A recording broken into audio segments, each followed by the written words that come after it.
സാറേ ഒരു മിനിറ്റ് ഒരു മിനിറ്റ് സാറേ സോമൻ സാറേ ആ ന്യൂസ് ഞാനൊന്ന് വെച്ചേ എന്താണോ ചാനലിൽ എത്ര വലിയ വിശേഷമുണ്ട് വെക്കേ അതൊന്ന് വെച്ചോടത്തോ. നോക്ക് സാറേ. ഇൻഫ്ലുവൻസേഴ്സ് എന്ന് പറഞ്ഞാൽ കാശുണ്ടാക്കാൻ വേണ്ടി മാത്രം ചെയ്യുന്നതല്ല. എന്നിട്ട് എന്താണ് ഇൻഫ്ലുവൻസർ നിങ്ങൾ നേരത്തെ ചോദിച്ചു.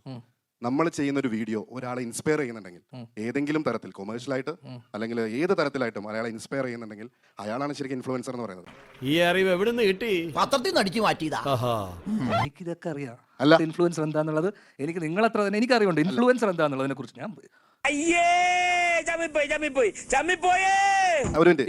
എനിക്ക് അങ്ങനെ ഒരു സംശയം ഉണ്ടെങ്കിൽ ഞാൻ അജ്മലിനോട് ചോദിക്കും, അജ്മൽ എന്താണ് ഈ ഇൻഫ്ലുവൻസർ? അല്ല, അതുകൊണ്ടാണ് ഞാൻ പറഞ്ഞത് അജ്മൽ പറഞ്ഞത്. ഞാൻ പറഞ്ഞ കാര്യം, ഈ നിങ്ങൾ ഒരു പ്രൊഡക്റ്റോ സാധനമോ എൻഡോസ് ചെയ്യുന്നുണ്ടെങ്കിൽ നിങ്ങൾ അത് ഉപയോഗിച്ചിട്ടാണോ? അത് ഞാൻ അജ്മലിനോട് ചോദിച്ച ചോദ്യം. ഓക്കെ, അതിന്റെ ക്വാളിറ്റി ചെക്ക് നിങ്ങൾ നടത്താറുണ്ടോ? നിങ്ങൾ എനിക്കിപ്പോൾ പറഞ്ഞു തന്നത് എന്താണ് ഇൻഫ്ലുവൻസർ എന്നുള്ളത്. എന്താണ് ഇൻഫ്ലുവൻസർ എന്നുള്ളത് എനിക്ക് നിങ്ങൾ പറഞ്ഞിട്ട് അറിയേണ്ട കാര്യമില്ല. എനിക്ക് അത് അത്യാവശ്യം നന്നായിട്ട് അറിയാം. കിട്ടിയാ? ഇല്ല, ചോദിച്ചു വാങ്ങിച്ചു. പോവാ.